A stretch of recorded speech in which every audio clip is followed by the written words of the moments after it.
پروردگار بحروں بر، پروردگار بحروں بر۔ اعوذ باللہ من الشیطان الرجیم، بسم اللہ الرحمن الرحیم۔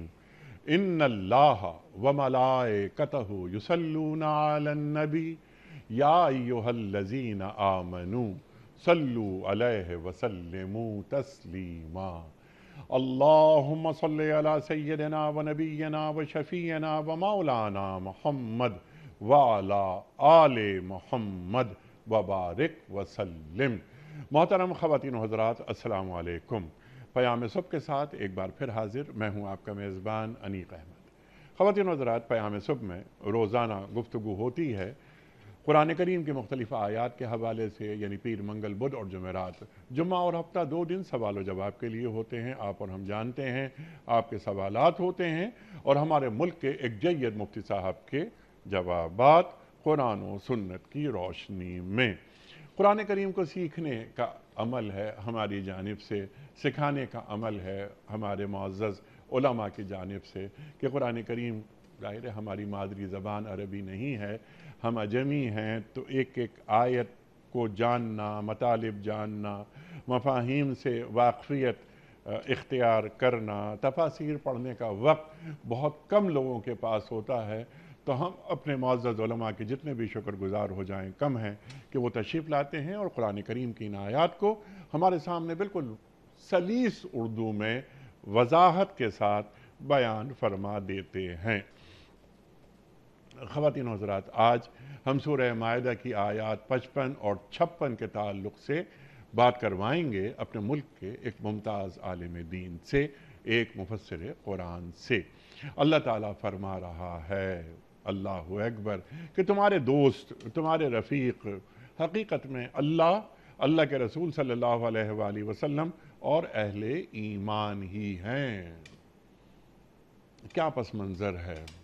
کیا منافقین کو کوئی درس دیا جا رہا ہے کہ غیروں سے، اسلام دشمنوں سے پینگیں نہ بڑھاؤ، محبت کا اظہار نہ کرو چند معمولی مفادات کے چکر میں؟ خواتین و حضرات، پھر سوال ہم یہ بھی رکھیں گے اپنے معزز مہمان کی خدمت میں کہ اللہ سے دوستی کیا ہوتی ہے؟ اللہ کے رسول صلی اللہ علیہ وآلہ وسلم سے دوستی کیا ہوتی ہے؟ تعلق کیا ہوتا ہے؟ رشتہ کیا ہے میرا اپنے رسول سے صلی اللہ علیہ وآلہ وسلم؟ اور اہل ایمان کی بات ہو رہی ہے۔ تمہارے اصل دوست، حقیقی دوست اہل ایمان ہی ہوتے ہیں۔ ہر اہل ایمان کی بات ہو رہی ہے یا اس اہل ایمان میں چند صفات کا ہونا ضروری ہے؟ یہ بھی ہم ایک سوال رکھیں گے خواتین و حضرات۔ پھر یہ اہل ایمان کی وضاحت بھی یہاں اللہ تعالیٰ ان آیات میں کر رہا ہے کہ وہ جو نماز قائم کرتے ہیں، زکوٰۃ دیتے ہیں، یعنی اہل ایمان نماز پڑھنا اور زکوٰۃ ادا کرنا یہ ایمان کا عملی اظہار ہے کہ یہ بھی ایک ہم سوال رکھیں گے۔ اور وہ اللہ کے آگے جھکتے ہیں، نماز ہو گئی، زکوٰۃ ہو گئی، اللہ کے آگے جھکتے ہیں، یعنی کہ راکعون کی بات ہو رہی ہے، تو اللہ کے ہر حکم کے آگے جھکتے ہیں۔ کیا اللہ یہ بیان فرما رہا ہے یا ایھا الذین آمنوا ادخلوا فی السلم کافہ؟ اس پر بھی ہم بات کروائیں گے۔ اور جو اللہ اور اس کے رسول اور اہل ایمان کو اپنا دوست بنا لے، اسے معلوم ہو کہ اللہ کی جماعت ہی غالب ہونے والی ہے۔ لَأَغْلِبَنَّ أَنَا وَرُسُلِي، اللہ قرآن کریم میں کسی اور جگہ فرماتا ہے کہ غالب ہو کر رہیں گے میں، یعنی اللہ اور میرے رسول۔ اللہ اکبر۔ تشریف فرما ہے محترم مولانا شجاع الدین شیخ صاحب۔ خواتین و حضرات، شجاع الدین شیخ صاحب کون واقف نہیں اس ملک میں آپ سے؟ ہمارے ملک کے جید علماء میں آپ کا شمار ہوتا ہے۔ پیام صبح میں ایک طویل عرصے سے ہمارے ساتھ ہیں، یہ 12واں سال ہے شیخ صاحب کو ہمارے ساتھ پروگرام کرتے ہوئے۔ ہمیشہ شیخ صاحب سے سیکھا ہے۔ خواتین و حضرات، ایک اور تعارف، بڑا معتبر تعارف، شاگرد خاص محترم ڈاکٹر اسرار احمد صاحب علیہ الرحمہ۔ شیخ صاحب کو خوش آمدید کہتے ہوئے پروگرام کا آغاز اللہ تعالیٰ کے بابرکت نام سے سورہ مائدہ آیات 55 اور 56۔ اعوذ باللہ من الشیطان الرجیم، بسم اللہ الرحمن الرحیم۔ انما ولیکم اللہ ورسولہ والذین آمنوا الذین یقیمون الصلاة ویؤتون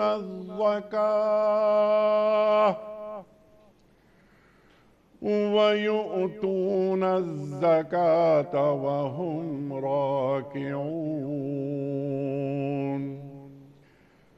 ومن يتول الله ورسوله والذين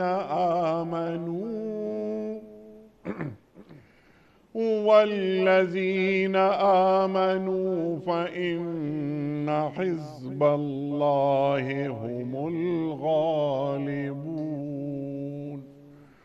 صدق الله العظیم۔ تمہارے دوست تو حقیقت میں صرف اللہ اور اللہ کے رسول صلی اللہ علیہ وآلہ وسلم اور اہل ایمان ہیں، جو نماز قائم کرتے ہیں، زکوٰۃ دیتے ہیں اور اللہ کے آگے جھکتے ہیں، اور جو اللہ اور اس کے رسول صلی اللہ علیہ وآلہ وسلم اور اہل ایمان کو اپنا دوست بنا لے، اسے معلوم ہو کہ اللہ کی جماعت ہی غالب رہنے والی ہے۔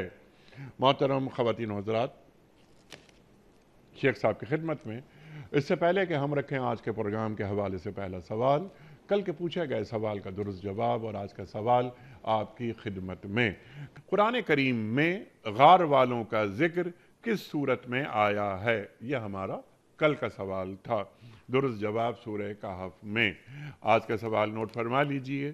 جس جنگ میں سرکار دو عالم صلی اللہ علیہ وآلہ وسلم نے خود شرکت نہیں کی، اسے کیا کہتے ہیں؟ جنگ، غزوہ یا سریہ؟ جو درست جواب آپ سمجھتے ہوں روانہ فرمائیے۔ ہمارے فون نمبرز ہیں 0092214342709۔ ہمارا دوسرا فون نمبر ہے 0092213300980۔ ہمارا ای میل ایڈریس ps@duniatv.tv، ہمارا SMS کا نمبر 3031 اور ہمارا واٹس ایپ کا نمبر ہے 009232182509194۔ شیخ صاحب ارشاد فرمائیے۔ بظاہر یہ چھوٹی چھوٹی آیات، لیکن یعنی معنی مفاہیم کا سمندر، اللہ اکبر، تو اہل ایمان کو نصیحت کی جا رہی ہے کہ دیکھو تمہارے دوست اللہ، رسول صلی اللہ علیہ وآلہ وسلم اور اہل ایمان ہیں۔ ذرا اس کو واضح کیجئے گا، اللہ ایک مومن کا دوست کب ہوتا ہے، کیسے ہوتا ہے؟ بسم اللہ الرحمن الرحیم۔ اللہم صلی علی محمد وعلی آل محمد وبارک وسلم۔ رب اشرح لی صدری ویسر لی امری واحلل عقدۃ من لسانی یفقہوا قولی واجعل لی وزیرا من اہلی، آمین یا رب العالمین۔ انیس صاحب جزاک اللہ خیراً۔ سورۃ المائدہ کی 2 آیات، آیت نمبر 55 اور 56 کا مطالعہ کر رہے ہیں۔ سورۃ المائدہ کے مضامین اور اس کے نزول کے اگر وقت کو بھی سامنے رکھیں تو ان آیات اور دیگر کئی آیات کے حوالے سے مفاہیم اور کھلتے ہیں ہمارے سامنے۔ مدنی صورت ہم واقف ہیں اور سن 5 اور 6 ہجری کے لگ بھگ کم و بیش اس کا نزول ہو رہا ہے، اور اس میں ہم اور آپ جانتے ہیں کہ جب مکہ مکرمہ میں نبی اکرم علیہ السلام موجود تھے تو سابقہ پیش آ رہا تھا مشرکین مکہ کے ساتھ، تو مکی صورتوں کا اپنا ایک مزاج ہے جہاں وہ کشاکش جو مشرکین مکہ کے ساتھ پیش آ رہی تھی اس کا ذکر ہمیں ملتا ہے۔ مدنی دور میں ایک طرف تو یہود کے قبائل آباد تھے جن سے نبی اکرم علیہ السلام نے اول معاہدے بھی کیے تھے، اور بعد میں ان لوگوں نے خلاف ورزی کی تو اللہ کے نبی علیہ السلام نے ان کے خلاف اقدامات بھی فرمائے۔ تو ایک طرف ان سے مسابقہ پیش آیا یا سابقہ پیش آیا جو کہ یہود کے افراد تھے اور قبائل تھے۔ ساتھ ہی ایک اور مسئلہ پیش آ گیا مدنی دور میں، وہ نفاق کا مرض، جو کچھ ایسے لوگ کہ جنہوں نے اسلام کو قبول کرنے کا دعویٰ تو کیا مگر انہوں نے اپنے دلوں سے اسلام قبول نہیں کیا بلکہ زبانی دعوے تھے۔ تو اگر یہ مدنی دور بھی سامنے رہے جہاں یہود سے بھی معاملات پیش آ رہے ہیں اور آستین کے ساتھ جو منافقین ہیں ان سے بھی معاملہ چل رہا ہے، جیسے کہ آپ نے انٹرو میں اشارہ بھی منافقین کی طرف کیا ہے۔ اب خاص جو میں نے یہود کا ذکر کیا تو یہ آیت نمبر 55 اور 56 کا مطالعہ کر رہے ہیں۔ پچھلی آیات کی طرف ایک نگاہ ڈالیں تو اللہ تعالیٰ اہل کتاب کے یہود اور نصارہ سے دلی دوستیاں اختیار کرنے سے منع فرماتا ہے ایمان والوں کو۔ معاملات کرنا ایک شے ہے، لیکن دلی دوستی اختیار کرنا یہ بالکل دوسری شے ہے۔ معاملات کی گنجائش دی گئی ہے، لیکن موالات کا معاملہ ہو اور قلبی دوستیاں یہود و نصارہ سے اختیار کی جائیں، اس سے اللہ کی کتاب منع فرماتی ہے۔ اچھا، جب یہود ہو گئے، نصارہ ہو گئے، جو نبی اکرم علیہ السلام پر ایمان نہیں لاتے، قرآن حکیم کو نہیں مانتے، ان سے اگر دلی دوستیوں سے منع کیا جا رہا ہے تو بٹ نیچرل سوال پیدا ہوگا کہ دوستی پھر کہاں ہونی چاہیے؟ وہ اصل دوستیاں ہیں جن کا یہاں پر ذکر کیا جا رہا ہے ایمان والوں کے تعلق سے۔ البتہ آپ نے انٹرو میں اشارہ بھی فرمایا اور جواباً بات آپ بھی گئی تھی کہ ایک ہے زبان کے دعوے کرنے والے اور ایک ہے قلبی یقین رکھنے والے اہل ایمان۔ اب دل کا کیفیت کا معاملہ ہے کہ ہم کسی لیبارٹری میں جا کے ٹیسٹ تو نہیں کر سکتے، تو کسی کے دل میں ایمان ہے یا نہیں یہ تو اس کا عمل ثبوت پیش کرے گا، جو آیت کریمہ اشارہ بھی کر رہی ہے۔ ایمان والوں کے ساتھ نماز کا قائم کیا جانا، ایمان والوں کے بیان کے ساتھ زکوٰۃ کا ادا کیا جانا، اور راکعون کا لفظ آگے ہم کھولیں گے اس کو انشاءاللہ تعالیٰ، کلام آ رہا ہے۔ تو حاصل کلام ایک طرف وہ یہود تھے کہ جن کے قبائل آباد تھے مدینہ شریف کے ساتھ، اور وہاں سے کچھ لوگ ایمان بھی قبول کر لیتے ہیں۔ مثلا بہت مشہور نام عبداللہ بن سلام کا رضی اللہ عنہ، جب اسلام قبول کر کے رسول اللہ علیہ السلام کی جماعت میں داخل ہوئے تو وہ سابقہ معاملات تو ختم ہو جانے چاہیے۔ کہیں مقام آتا ہے، وہ موقع آتا ہے کہ جب ایک جج کرنا پڑتا ہے پچھلے لوگ جن کے درمیان میں پیدا ہوا، جن کے ساتھ میرا شب و روز کا معاملہ گزرا، جن کے درمیان میری بچپن اور جوانی کے معاملات اور اوقات گزرے ہیں، ایک طرف وہ لوگ ہیں اور ایک طرف میں کلمہ پڑھ کر محمد مصطفیٰ علیہ السلام پر ایمان لا چکا۔ تو ان آیات کے ذیل میں مفسرین نے واقعات نقل کیے، عبادہ بن صامت کے بھی رضی اللہ تعالی عنہ، عبداللہ بن سلام کے بھی رضی اللہ عنہ، کہ ان حضرات کے یہود کے ساتھ تعلقات تھے، مگر جب محمد مصطفیٰ علیہ السلام پر ایمان لائے ہیں تو اب دل و جان سے ایمان لائے ہیں، اور اب وہاں وہ تعلق نہیں ہوگا کہ جو تعلق ادھر ہونا چاہیے، یعنی دلی دوستی والا معاملہ۔ اپنی ترجیحات میں آگے ہم کھولیں گے، اللہ ترجیح اول ہو، رسول اللہ علیہ السلام کی محبت ترجیح اول ہو، اور اللہ اور اللہ کے رسول کی نسبت سے ان کو واقعتاً ماننے والوں کے ساتھ میرا قلبی تعلق مضبوط ہو۔ بقیہ تعلقات ہیں، بقیہ محبتیں، وہ نیچے اللہ رب العالمین کی محبت، اللہ کے رسول علیہ السلام کی محبت اور ان کی نسبت سے ان کے ماننے والوں کی محبت بقیہ کے مقابلے میں میرے لیے اوپر رہے گی۔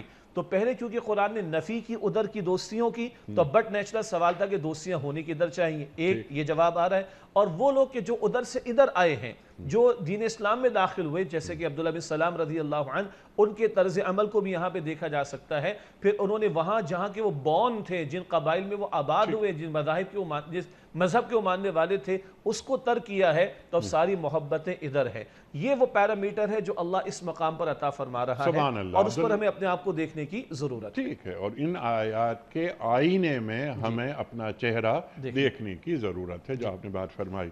آپ نے بات فرمائی عبداللہ بن سلام رضی اللہ تعالی عنہ، اللہ اکبر، اور ہیں کون؟ جی سبحان اللہ، بڑے یہود، عالم، باپ بھی بڑا عالم یہودی اور خود اپنی جگہ بڑے عالم تھے۔ سبحان اللہ سبحان اللہ۔ لیکن ظاہر ہے کہ وہاں ان سے مخاطبت یا اس تعلق سے جو افراد ہیں ان سے مخاطبت نہیں ہو رہی۔ یہ ان المنافقین فی الدرک الاسفل من النار، یہ ان کے حوالے سے بات ہو رہی ہے۔ یہ وہ منافقین ہیں جس طرح آپ نے فرمایا کہ جن میں دوئی پائی جاتی ہے۔ آپ کی بات بلند ہوتی ہے۔ عبداللہ بن ابی، عبداللہ بن ابی جو چیف ہے منافقین کا، رئیس المنافقین، وہ جا کے یہود سے پینگے بڑھاتا ہے، تعلقات اختیار کرتا ہے، تو اس کو اور اس کی کمپنی کو یہاں جھنجھوڑا جا رہا ہے۔ اللہ اکبر اللہ اکبر۔ عبداللہ بن ابی کی آپ نے بات فرمائی شیخ صاحب، اس نے تو یہاں تک کہہ دیا تھا کہ مدینے میں صرف عزت دار داخل ہوگا، اور بیٹا اسی کا بیٹا، اس کا نام بھی عبداللہ، اس نے کیا فرمایا؟ جی انہوں نے وہ تو سرحد پہ مدینہ شریف کے کھڑے ہو گئے، تلوار نکال کر باپ سے کہہ دیا کہ یہ الفاظ واپس لوگے تو اندر داخلے کی اجازت ہے ورنہ میں تمہاری گردن اڑا دوں گا۔ اللہ کے رسول نے روک دیا صلی اللہ علیہ وسلم۔ تمہارے والد ہیں، عزت کرو ان کی، ان کے ساتھ ایسا رویہ نہ رکھو۔ البتہ جس نے کہا کہ ہم عزت والے عبداللہ بن ابی اور معاذ اللہ ذلت والوں کو نکال دیں گے، اس کی اپنی عزت خراب ہو رہی ہے اپنے بیٹے کے ذریعے سے، یہ بھی اللہ تعالیٰ نے یہاں پر دکھا دیا۔ اللہ اکبر۔ اچھا اب یہاں پر ذرا سے اس بات کو آگے بڑھاتے ہیں۔ اللہ یہ فرما رہا ہے، جیسا کہ آپ نے ہمیں تعلیم کیا، کہ جس کے پاس ایمان ہوتا ہے وہ اللہ کو دوست رکھتا ہے، اللہ کے رسول صلی اللہ علیہ وآلہ وسلم کو دوست رکھتا ہے، اور اہل ایمان کو دوست رکھتا ہے۔ ولی کا لفظ آیا ہے یہاں، تو کیا ولی کا لفظ اللہ کے لیے بھی، اللہ کے رسول صلی اللہ علیہ وآلہ وسلم کے لیے بھی، اور اہل ایمان کے لیے بھی وہ لفظ کیا تینوں جگہ کارگر ہوگا، یا الا ان اولیاء اللہ لا خوف علیہم ولا ہم یحزنون؟ تو یہاں ذرا ولی کے لفظ کو کھولیے۔ اللہ کی دوستی کسے کہتے ہیں ولی کے تناظر میں؟ پہلی بات تو یہ کہ اس بات کو ہم نے، ہمارے دیگر علماء نے بھی اس فورم پر کھولا ہے ہماری تفہیم کے لیے، ہم بھی سیکھنے والوں میں سے ہیں، کہ ہماری مجبوری اصل میں ہماری لغت یا ڈکشنری الفاظ کی ہوتی ہے، تو اللہ یعنی ہماری عقل، ہمارا علم محدود ہے۔ اللہ سبحانہ وتعالی ایک ہی لفظ کو استعمال فرماتا ہے ہماری تفہیم کے لیے۔ البتہ اصول کیا ہوگا، کوئی لفظ اگر اللہ تعالیٰ کے لیے استعمال ہوگا تو اس کی شان کے مطابق ترجمہ، اس کی شان کے مطابق مفہوم بیان ہوگا۔ وہی لفظ ہم جیسے بندوں کے لیے استعمال ہوگا تو بندے کی حیثیت کے مطابق ترجمہ ہوگا۔ مثلا شاکر کا لفظ ہے، آپ ناظرین سے پوچھیں، سب کہیں گے ہاں میں شاکر ہوں، میں شکر گزار ہوں، میں شکر ادا کرنے والوں، بالکل صحیح۔ لیکن ہم آگے سے کہیں کہ یہ لفظ اللہ تعالیٰ نے اپنے لیے استعمال فرمایا۔ ارے یہ کیسے؟ قرآن کریم میں سورۃ البقرہ میں کہ ومن تطوع خیرا فإن اللہ شاکر علیم، جو خوشی خوشی نیکی کا اہتمام کرے اللہ شاکر ہے۔ اب لفظ ایک ہے، لیکن جب خالق کے لیے استعمال ہوگا تو اس کی شان کے مطابق ترجمانی ہوگی۔ شاکر جب اللہ کے استعمال ہوگا تو بندہ جب شکر ادا کرتا ہے تو اللہ تعالیٰ اس کے شکر ادا کرنے کی قدردانی فرماتا ہے، اس کے شکر کو قبول فرماتا ہے، اور اس کے شکر ادا کرنے پر مزید دینے کا وعدہ بھی فرماتا ہے، لئن شکرتم لازیدنکم۔ لفظ ایک آیا شاکر، لیکن بندے کے لیے ترجمانی اور خالق کے لیے ترجمانی مختلف ہو گئی۔ اب ولی کا لفظ ہے، اگر عموم کے اعتبار سے اس کو ہم استعمال کریں تو ولی کا ترجمہ مددگار کا بھی کیا جاتا ہے، ولی کا ترجمہ دوست کا بھی کیا جاتا ہے، ولی کا ترجمہ محبت کرنے والے کا بھی کیا جاتا ہے، ولی کا ترجمہ ساتھی کا بھی کیا جاتا ہے۔ اس معنی میں ولی کا لفظ ہم سب ایک دوسرے کے لیے استعمال کر سکتے ہیں، میں آپ کا ولی ہوں، میں آپ کا دوست ہوں، میں آپ کا ساتھی ہوں۔ اسی طریقے پر یہاں پر تو اللہ تعالیٰ نے لفظ ولی استعمال کیا، ولیکم، تمہارا ولی۔ اور عجیب بات آ رہی ہے، ایک آرگینک ہول اللہ تعالیٰ یہاں پر بیان فرما رہا ہے، اللہ تمہارا ولی ہے، اللہ کے رسول تمہارے ولی ہیں، اور اللہ صلی اللہ علیہ وسلم اور اہل ایمان تمہارے ولی ہیں۔ اللہ کے رسول علیہ السلام اور اہل ایمان کو اللہ ایک آرگینک ہول قرار دے رہا ہے، لفظ ولی استعمال کر رہا ہے۔ لیکن پھر فرق کیا پڑے گا؟ جب ہم اللہ کے لیے ولی کا لفظ استعمال کریں گے تو اس کی شان کے مطابق، ہاں وہ دوستی بھی کرتا ہے، وہ محبت بھی فرماتا ہے بندوں سے، البتہ ایک بہتر ترجمانی اللہ کارساز بھی ہے۔ ولی کا ایک ترجمہ کارساز، کام بنانے والا، یہ شان اللہ تعالیٰ کے لیے بیان کریں گے۔ اسی طریقے پر رسول اللہ علیہ السلام کے لیے ولی کا لفظ استعمال ہو رہا ہے، یہ اہل ایمان آپس میں ایک دوسرے کے لیے بھی استعمال کریں گے۔ لیکن کیا حضور علیہ السلام کی محبت ہے امت کے لیے؟ کیا حضور علیہ السلام کی فکر ہے امت کے لیے؟ کیا حضور علیہ السلام کا فکر کرنا، راتوں کو کھڑے ہو کر اور رات بھر اٹھ کر دعائیں کرنا اس امت کے لیے؟ یعنی کیا میں اور آپ ہم ایک دوسرے کے ساتھ دوستی کا حق ادا کریں گے، کہ خیر خواہی کا حق ادا کریں گے جو حضور علیہ السلام نے امت کے لیے ادا کیا؟ اور قیامت کا دن ہوگا، باپ بیٹے کو نہیں پوچھے گا، ماں بیٹے کو نہیں پوچھے گی، اور انبیاء اور رسول اپنی امتوں کو کہہ دیں گے بھائی ہمارے پاس مت آؤ۔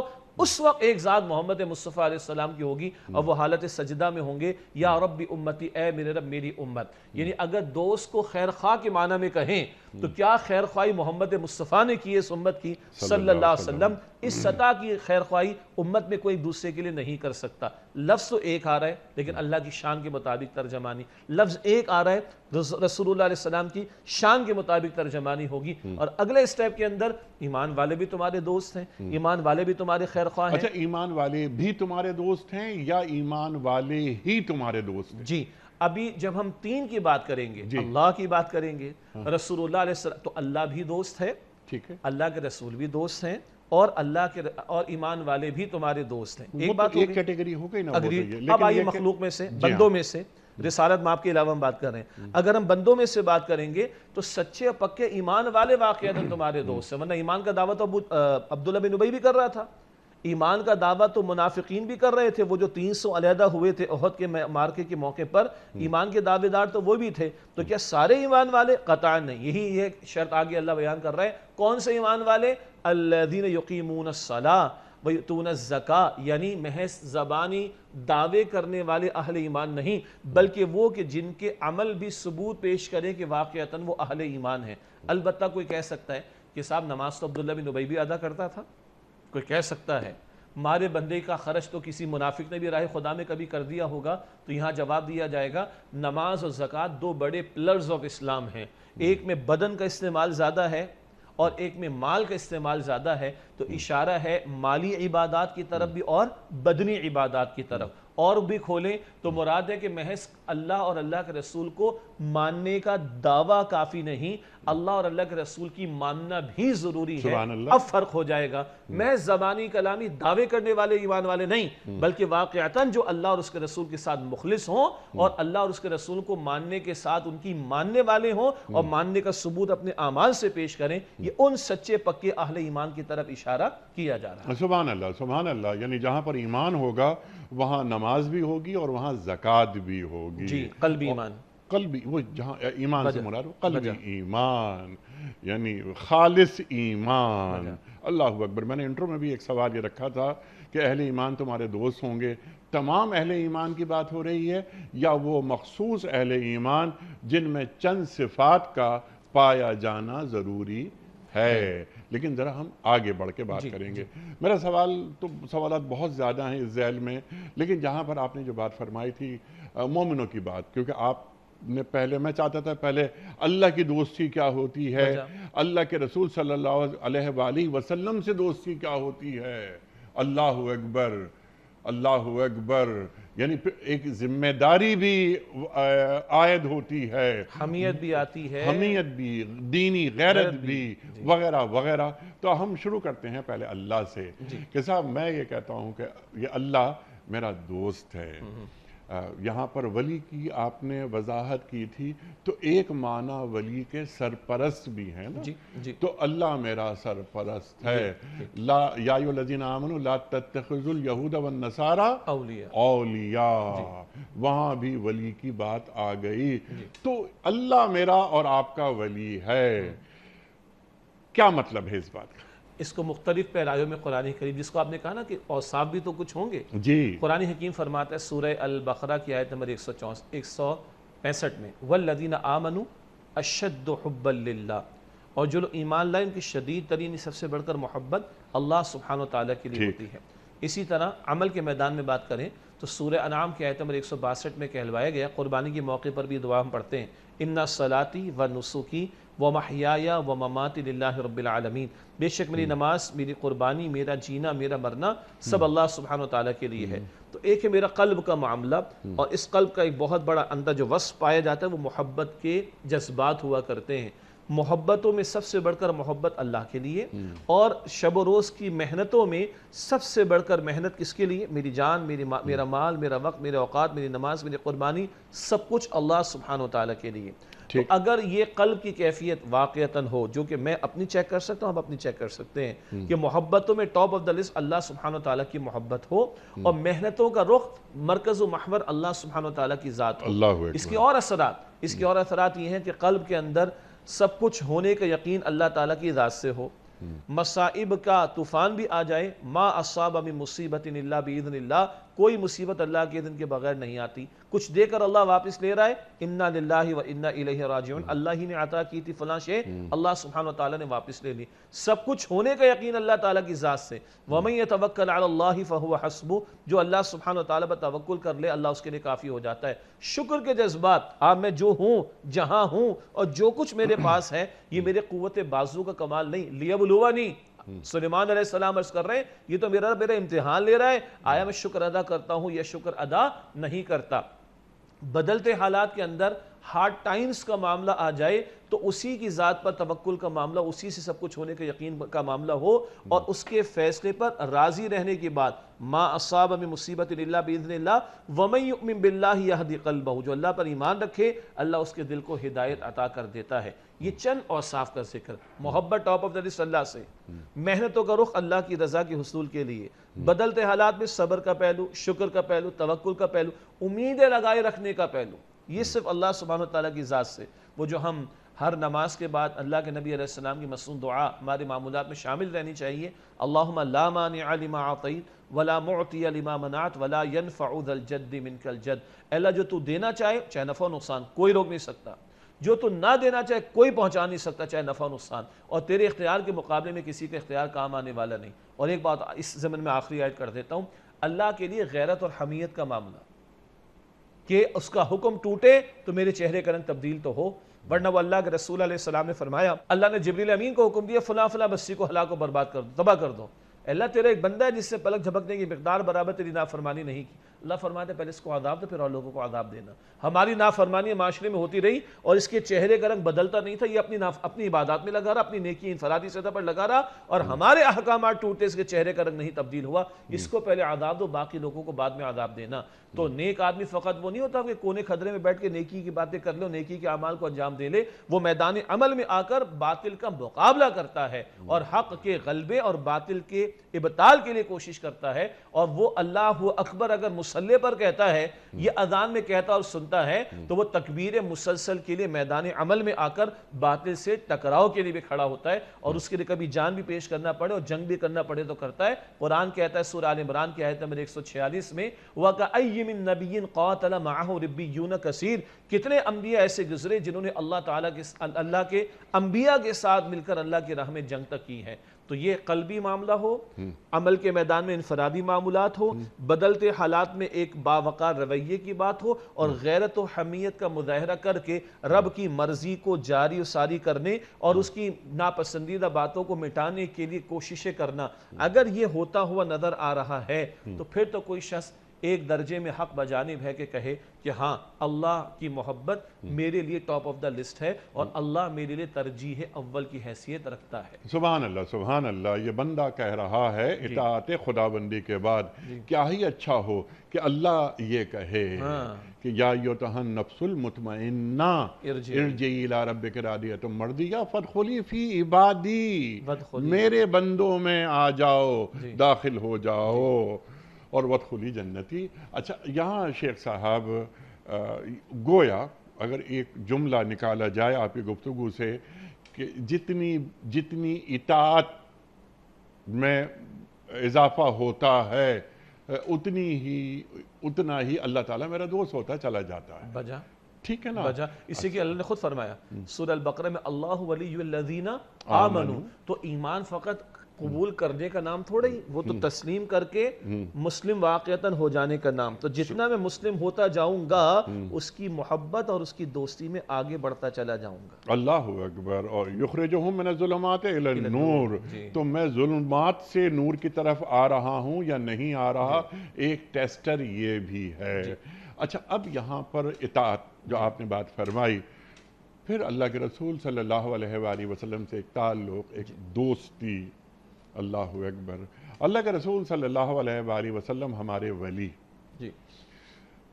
اطاعت اللہ کے رسول صلی اللہ علیہ وآلہ وسلم کی، اتباع زیادہ مناسب لفظ ہے کہ اتباع، تو من یطع الرسول فقد اطاع اللہ، تو جب اللہ کی اطاعت کر کے اللہ کی محبت، اللہ کی دوستی، اللہ کی رفاقت ہمیں نصیب ہو رہی ہے، تو اللہ کی اطاعت اور رسول کی اطاعت صلی اللہ علیہ وآلہ وسلم میں تو بظاہر کوئی فرق نہیں ہے۔ جی آپ کی بات بلند ہوتی ہے۔ یہ دو محبتیں، دو اطاعتیں اور دو دوستیاں یہ الگ الگ کیوں رکھی گئی ہیں؟ جی یہ شمار کرانے میں دو ہیں، اس لیے کہ اللہ سبحانہ وتعالیٰ نے مجھ سے اور آپ سے بندوں سے براہ راست معاملہ نہیں کیا۔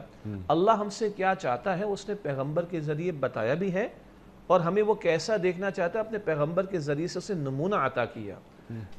نمونہ تو چاہیے نا ہمیں اس کی ماننے کے لیے، اس کی اطاعت گزاری کے لیے، اس لیے پیغمبر کا ذکر وہ فرماتا ہے اور پیغمبر کو اس نے بھیجا بھی ہے، سبحان اور یہ اللہ۔ شمار 2 کروائے گئے، ورنہ قرآن کریم میں 1 سے زائد مقامات ہیں جہاں یہ دونوں باتیں ایک ہی اصل میں۔ مثلا آپ نے خود آیت تلاوت فرمائی سورہ نساء کی آیت نمبر 80، من یطع الرسول فقط اطاع اللہ، جس نے رسول علیہ السلام کی اطاعت کی اس نے اللہ تعالیٰ کی اطاعت کی۔ 11 دفعہ اللہ فرماتے اطیعوا اللہ و اطیعوا الرسول، اللہ کی اطاعت کرو، رسول کی اطاعت کرو صلی اللہ علیہ وسلم۔ ایک جگہ سورہ نساء 80 میں فرمایا جو رسول کی کرے گا اطاعت وہ اللہ کی کرے گا۔ کیوں؟ اللہ نے یہ نمونہ اپنے پیغمبر کے دیے، ان کے مطابق آؤ گے تو میری مرضی پر عمل ہو سکے گا۔ اور انٹرسٹنگ بات ہے، عملاً حضور کی اطاعت ہے، اللہ خود تھوڑی میرے سامنے آیا، پیغمبر کا نمونہ سامنے رکھا، عملاً حضور کی اطاعت ہے، اصلاً اللہ کی ہو جائے گی۔ دونوں کو آپ سیپریٹ کر ہی نہیں سکتے۔ مثلاً قرآن کہتا ہے نماز کا ذکر آ رہا ہے، نماز قائم کرو، کیسے کروں وہ پیغمبر بتائیں گے۔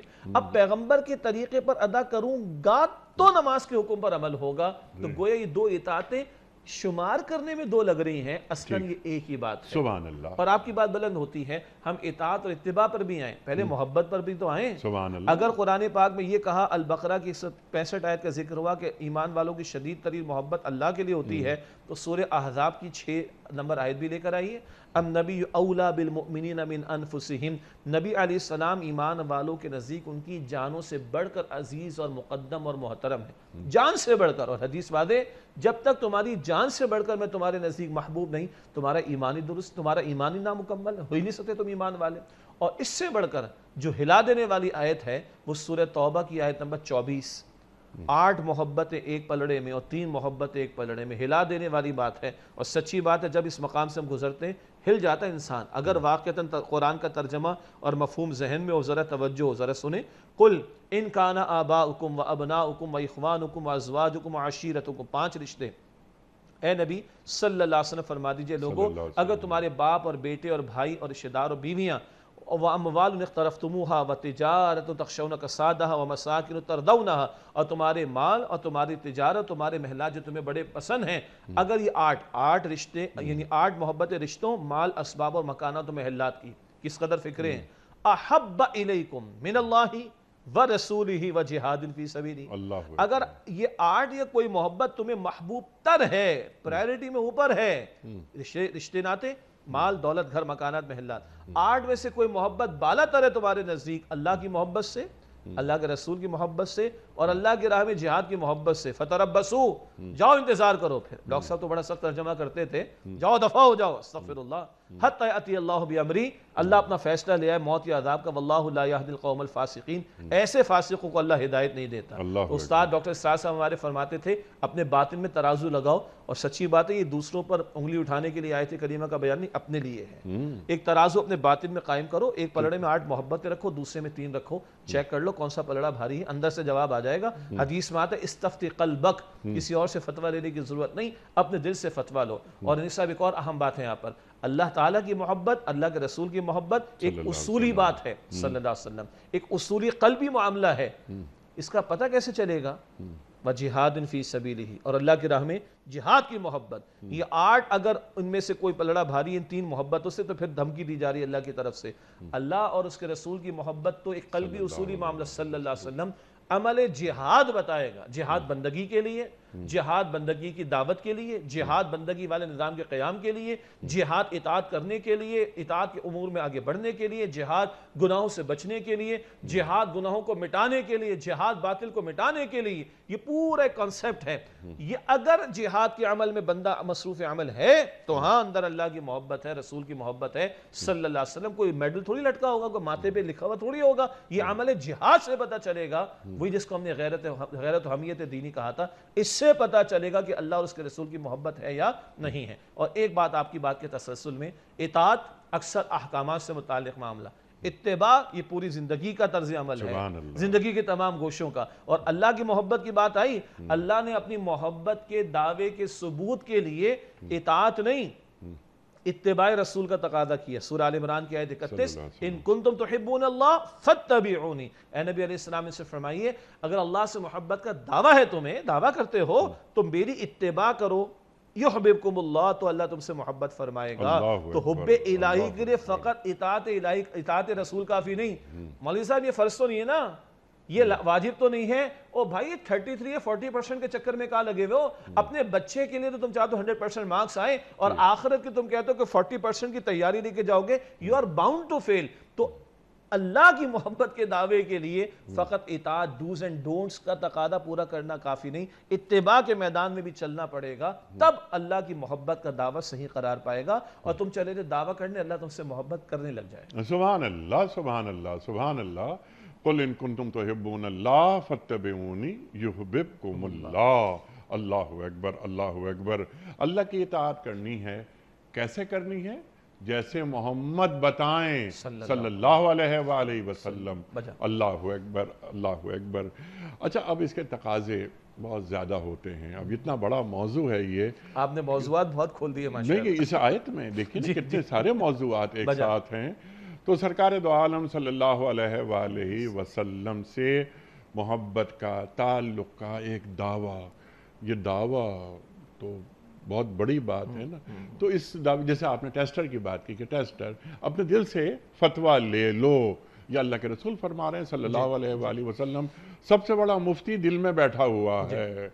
اللہ اکبر. وہ بتا دیتا ہے آدمی سب سے جھوٹ بول سکتا ہے، اپنے آپ سے نہیں بول سکتا. وہ جانتا ہے اپنے آپ کو. بل الانسان علی نفسہ بصیرہ. قرآن پاک کہتا ہے انسان کو اپنے بارے میں خوب معلوم ہے. چور نے چوری کی، پتہ نہیں چلا پوری قوم کو، نہ انویسٹیگیشن کرنے والا. چور کو تو پتہ ہے کہ چور ہے. تو بندہ اپنے آپ کے بارے میں ٹھیک اچھی طرح جانتا ہے. بجا فرمایا. ٹھیک ہے. اب یہاں اللہ سے دوستی بات سمجھ میں آتی ہے. اطاعت آپ نے ایک لفظ میں اسے سمو دیا. اب سرکار دو عالم صلی اللہ علیہ وآلہ وسلم سے محبت کا میں دعوے دار ہوں. تو یہ کہیں یہ دعویٰ خالی خلی دعویٰ نہ رہے. تو وہ اظہار چاہتا ہے چند چیزوں کا.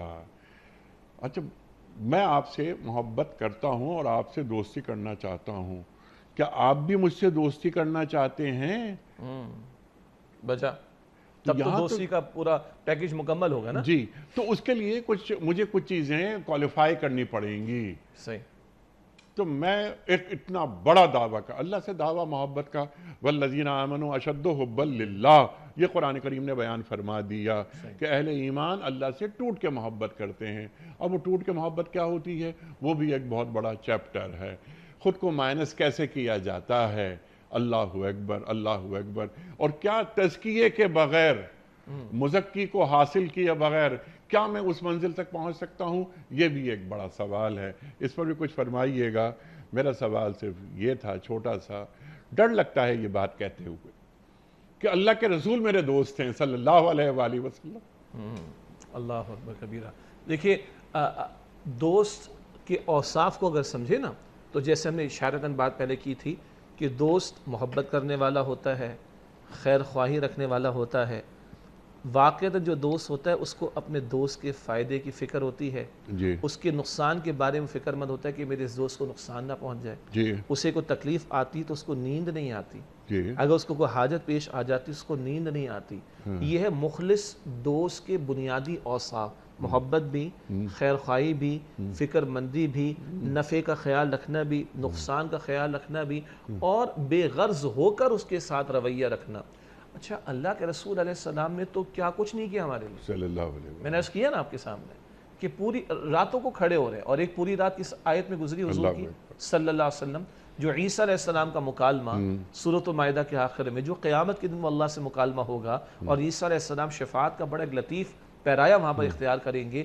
ان تعذبہم فإنہم عبادک. اے اللہ اگر تو ان کو عذاب دے، تیرے بندے ہیں، تو مالک ہے، تو عذاب دے سکتا ہے، تجھے کوئی پوچھنے والا نہیں، کوئی کوشچن کرنے والا نہیں.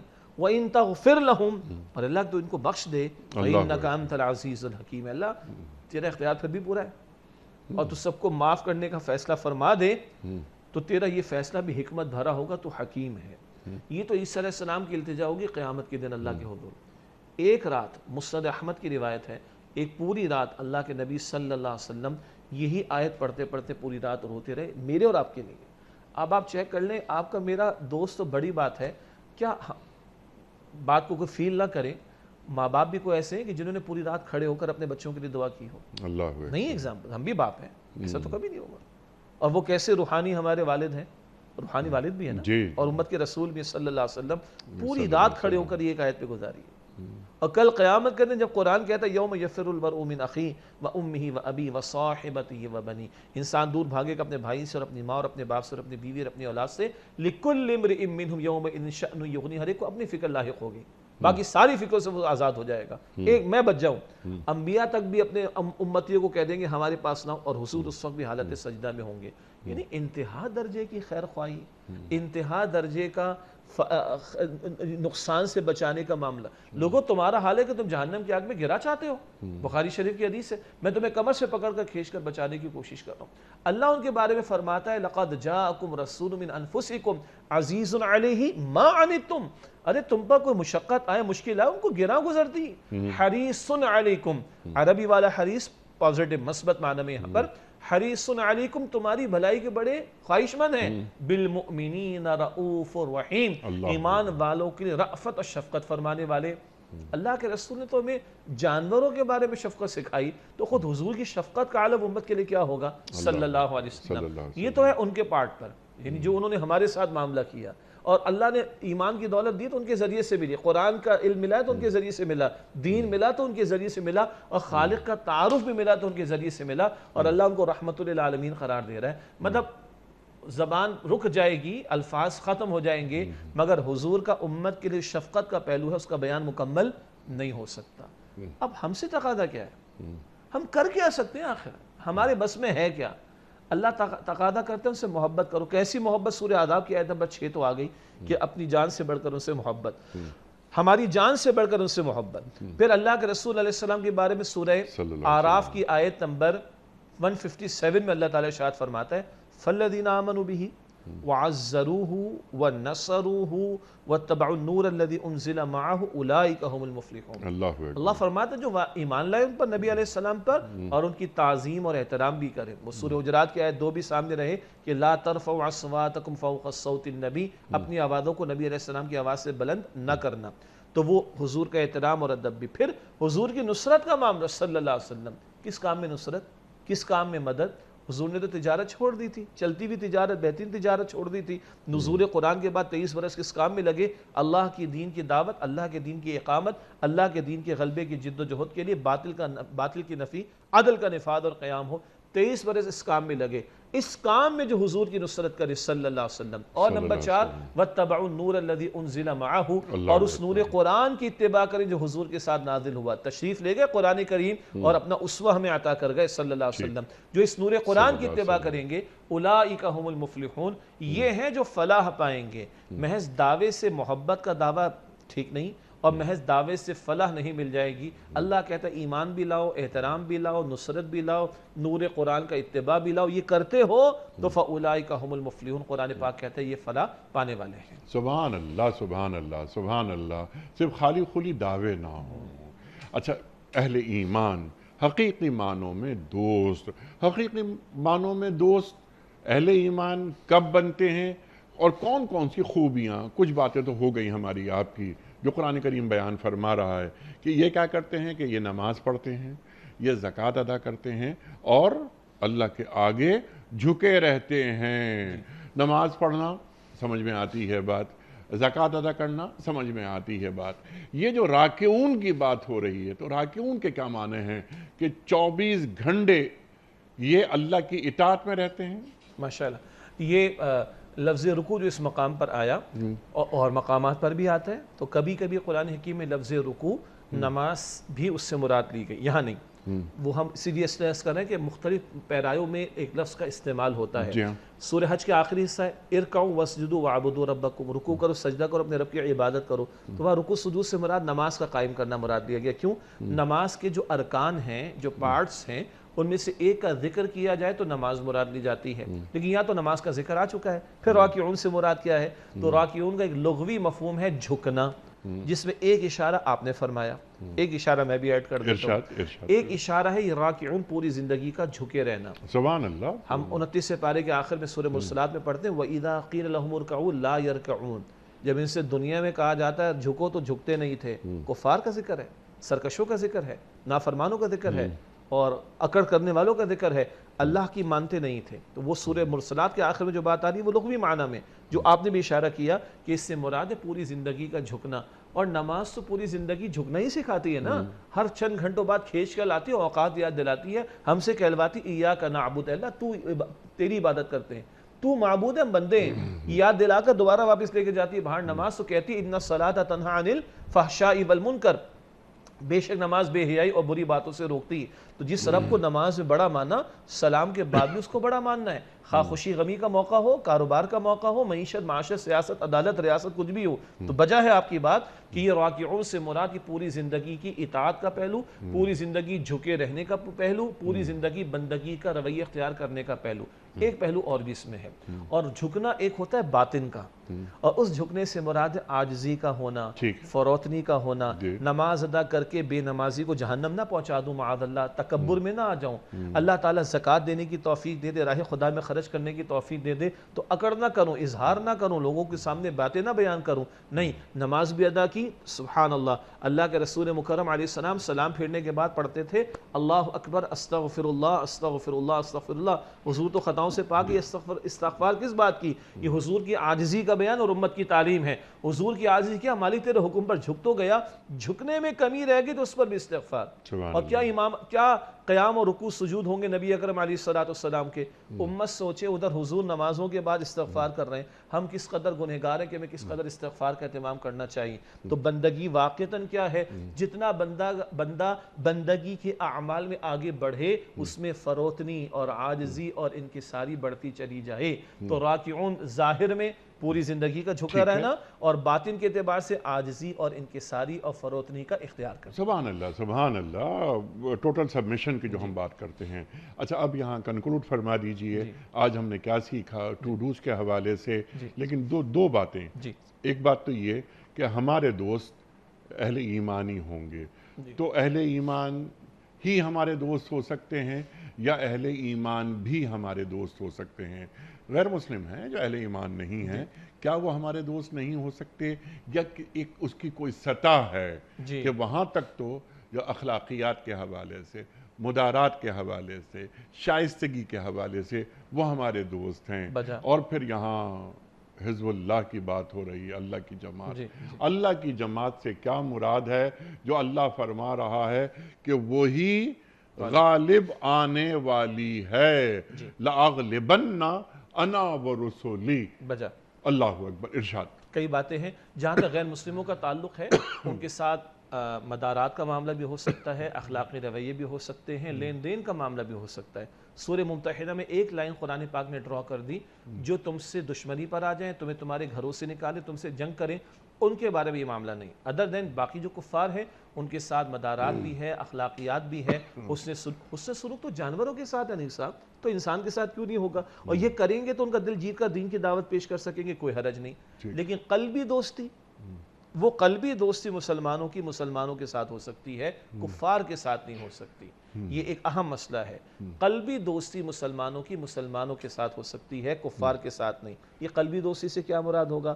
جینے مرنے کا معاملہ، ایک دوسرے کا ساتھ دینے کا معاملہ، ہارڈ ٹائمز میں کھڑے ہو جانے کا معاملہ، یہ سارے پیرائے جتنے بھی ہیں، یہ قلبی دوستی کا پہلو مسلمانوں کے درمیان رہے گا۔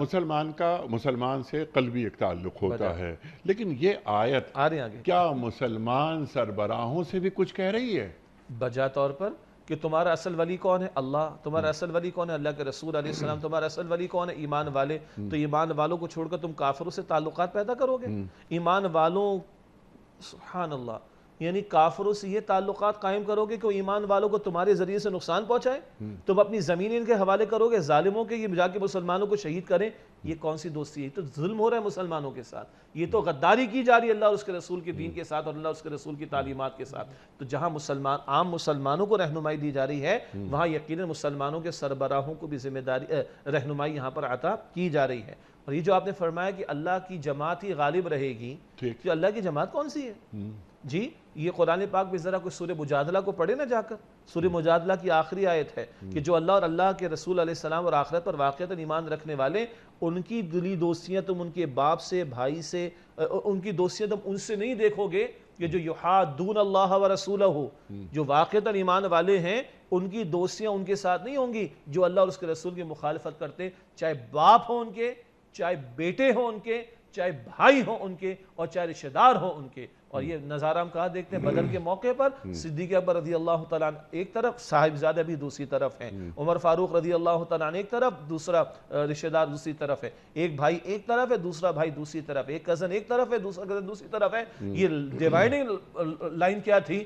واقعہ لا الہ الا اللہ محمد الرسول اللہ صلی اللہ علیہ وسلم صلی اللہ علیہ وسلم۔ تو ہمارے جو بڑے ہیں انہیں بھی دیکھنا چاہیے کہ ان کے اصل دوست کون ہے، کون ہے۔ اور ایک آیت ایڈ ہو جائے، وَأَنْتُمُ الْأَعْلَوْنَ، ان کنتم مومنین۔ اور یہ کون سے ایمان والے؟ زبانی دعوے والے نہیں ہیں، یہ وہ ایمان والے کہ جن کی ترجیحات اللہ کی ذات اور اللہ کے رسول کی ذات ہو، جن کی ترجیحات میں دین اوپر ہو، اور جو ایمان والوں کے ساتھ واقعتاً ایسی بانڈنگ رکھتے ہوں کہ جینا مرنا ان کے ساتھ ہو۔ جب یہ ایمان والے واقعتاً کھڑے ہوں گے، ان ایمان والوں کے لیے وعدہ ہے کہ تم غالب رہو گے، اور یہ واقعتاً وہ حزب اللہ ہے جو محض زبانی دعویٰ نہیں کرتی ایمان کا، دل کی گہرائیوں سے وہ مانتی ہے اور ان کا عمل ثبوت پیش کرتا ہے کہ ان صلاتی و نسکی و محیای و مماتی للہ رب العالمین۔ اللہ اکبر، اللہ اکبر۔ اس لیے قرآن کریم سے قربت اختیار کرنی چاہیے اور قرآن کریم کی آیات کو اپنے اندر اتارنا چاہیے، اور جس جانب آپ نے اشارہ فرمایا کہ جب ان آیات کو ہم مان لیتے ہیں، جسے کہتے ہیں واقعی ماننا، تو پھر ہماری نفسیات تبدیل ہو جاتی ہے، خواہ ہم ایک فرد ہوں یا مملکت کے سربراہ۔ دنیا میں کتنے ممالک ہیں، 200 سے زیادہ اسٹیٹس چل رہی ہیں، وزرائے اعظم ہوتے ہیں، صدر ہوتے ہیں، بادشاہ ہوتے ہیں، ملک چلاتے ہیں، لیکن جب اہل ایمان ہوتا ہے صدر یا وزیر اعظم تو وہ امتی بھی تو ہوتا ہے نا، تو اس کی نفسیات تبدیل ہونی چاہیے۔ پھر IMF، وہاں پھر قلبی لگاؤ، جس طرح آپ نے بات فرمائی کہ اپنی زمین فراہم کر دینا کہ اہل ایمان جو تمہارے دوست ہیں ان کا خون بہ گیا۔ یہ کون لوگ ہیں؟ یہ اہل ایمان ہیں، یہ کلمہ گو ہیں، اور ان کا تم نے سودا کیا ہے۔ اللہ اکبر، اللہ اکبر۔ اور اس کے بدلے میں کیا لیا؟ چند ٹکے۔ تو یعنی قوم فروختند، شیخ صاحب آپ کا بڑا ممنون، آپ تشریف لائے۔ خواتین و حضرات، ہم اکثر ایک بات عرض کرتے ہیں کہ یہ گفتگو محض گفتگو نہیں، محض لفظوں کی جگالی نہیں۔ شیخ صاحب نے جو باتیں فرمائی ہیں وہ قرآن کریم کی ان آیات کی روشنی میں فرمائی ہیں۔ قرآن کریم کے تقاضے ہم سے کیا ہیں یہ ہمیں جاننا چاہیے۔ ہمارے معزز علماء تشریف لاتے ہیں اور ہمیں بتاتے ہیں کہ اللہ ہمیں کہاں دیکھنا چاہتا ہے اور اللہ ہمیں کیسا دیکھنا چاہتا ہے۔ بہت ساری باتیں مزید ہو سکتی ہیں لیکن وقت مکمل ہو گیا۔ کوئز، کل کا سوال ہمارا یہ تھا کہ قرآن کریم میں غار والوں کا ذکر کس صورت میں آیا ہے؟ درست جواب سورہ کہف میں۔ آج کا سوال نوٹ فرما لیجئے۔ جس جنگ میں سرکار دو عالم صلی اللہ علیہ وآلہ وسلم نے خود شرکت نہیں کی اسے کیا کہتے ہیں؟ جنگ، غزوہ یا سریہ؟ جو درست جواب آپ سمجھتے ہوں روانہ فرمائیے۔ ہمارے فون نمبرز ہیں 0092213452709۔ ہمارا دوسرا فون نمبر ہے 009221343000980۔ ہمارا ای میل ایڈریس ps@duniatv.tv، ہمارا SMS کا نمبر 3031، اور ہمارا واٹس ایپ کا نمبر ہے 00923258250194۔ حضرت شیخ صاحب ایک پرچی نکال کر اعلان فرما دیجئے۔ آج کے ونر کے نام کا اعلان ہو رہا ہے۔ ملک آصف صاحب ہیں بھکر سے۔ ملک آصف صاحب بھکر سے آپ کی خدمت میں ملک صاحب دنیا ٹی وی کی جانب سے دینی کتب پر مشتمل یہ گفٹ ہیمپر آپ کے گھر بذریعہ کوریئر روانہ کیا جا رہا ہے۔ آپ کو بہت بہت مبارک ہو۔ پیام صبح کا اختتام ہوتا ہے روزانہ ایک قول پر، اور وہ قول ہوتا ہے صاحب نہج البلاغہ امیر المومنین حضرت علی مرتضیٰ کرم اللہ وجہہ کا۔ آپ فرماتے ہیں خوبصورتی کپڑوں سے نہیں علم و ادب سے ہوتی ہے۔ خوبصورتی کپڑوں سے نہیں علم و ادب سے ہوتی ہے۔ سبحان اللہ، سبحان اللہ۔ اپنے میزبان انیق احمد کو کل تک کے لیے اجازت دیجیے۔ خدا حافظ۔ پروردگار بحروں پر